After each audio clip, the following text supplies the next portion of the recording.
ஐயா வணக்கம். என் பேர் ஐயப்பன். எங்கள் அப்பா பேர் சுந்தரராஜன். நான் தேனி மாவட்டம் பழைய ஜிஹெச் ரோடில் குடியிருக்கேங்க. சின்ன ஒரு பலசர கடை வச்சு நடத்தி இருக்கேன்.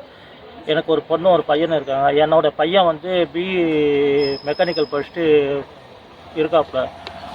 அப்போ நான் பையனுக்கு எதாவது வேலை வாங்கி தரேன் அப்படின்னு சொல்லிட்டு நம்ம சங்கடப்பட்டு இருக்கப்போ 21வது வார்டு கவுன்சிலர் கிருஷ்ணகுமாரி அவங்க வந்து உங்கள் பையன் இந்த மாதிரி படிச்சுட்டு இருக்காப்புல, நான் வந்து நிறைய பேருக்கு வேலை வாங்கி தந்துக்கிட்டு இருக்கேன். நான் மேற்கொண்டு வந்து அரசியல்வாதி பூரா எனக்கு தெரியும், திமுகவில் இருக்க அரசியல்வாதி பூரா எனக்கு தெரியும், அதே சமயத்தில் வந்து மேலதிகாரி பூரா எனக்கு தெரியும். அப்படி இருக்கிறதுனால உங்கள் பையனுக்கு நான் வேலை வாங்கி தரேன்னு சொல்லிட்டு என்கிட்ட 1 லட்ச ரூபா வாங்கியிருக்காங்க. 1 லட்சம் வாங்கினா எப்படின்னா 3 தவணையில் வாங்கியிருக்காங்க. அந்த 3 தவணை எப்படின்னா 75,000 வந்து அவங்கள்ட்ட வேலை கொடுக்குறவங்களுக்கும் இவங்க வேலை வாங்கி தரதுனால இவங்களுக்கு 25,000 ரூபா அப்படின்னு சொல்லிட்டு என்கிட்ட வேலை வாங்கியிருக்காங்க. வேலை வாங்கி கொடுத்து ஆர்டர் வந்தாங்க, திரும்ப மேற்கொண்டு பணம் வேணும் அப்படின்னு சொல்லியிருந்தாங்க.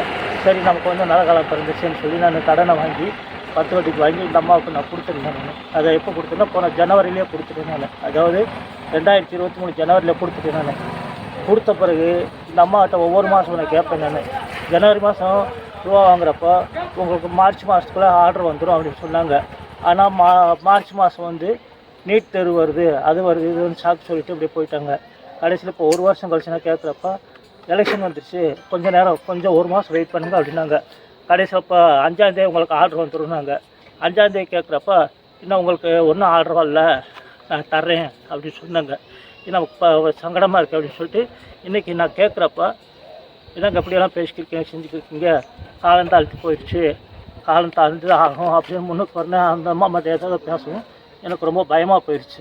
அப்படி இருக்கிறதுனால எஸ்பி ஐயாட்ட கம்ப்ளைண்ட் கொடுத்துட்டு என்னோடய காசு வாங்கி தரணும்னு சொல்லி இப்போ கேட்டு வந்துட்டுருக்காங்க. இப்போ நீங்கள் காசு கொடுத்தீங்க இல்லையா, அது செக்காக கொடுத்தீங்களா இல்லை அவங்க அக்கௌண்ட்டில் போட்டீங்களா? நேரில் அந்த அம்மா வந்து நேரில் வந்து வாங்கிட்டு போனாங்க. வாங்கின ரெக்கார்டு வச்சுருக்கீங்களா? வாங்கின ரெக்கார்டு இப்போ ஃபோனில் அந்த அம்மா கேட்பாங்க. அது முதல்ல வந்து நான் இந்த மாதிரி எல்லாம் நடக்கும்னு தெரியாது. இப்போ இந்த அம்மா முன்னுக்கு பேச ஆரம்பிச்சிருந்து இந்த மைக்கில் நம்ம ஃபோனில் எப்படி பேசுவாங்க? எப்படிங்க ஃபோனில் எப்படி பேசுவாங்கட்டா தொடர்பு கொண்டு?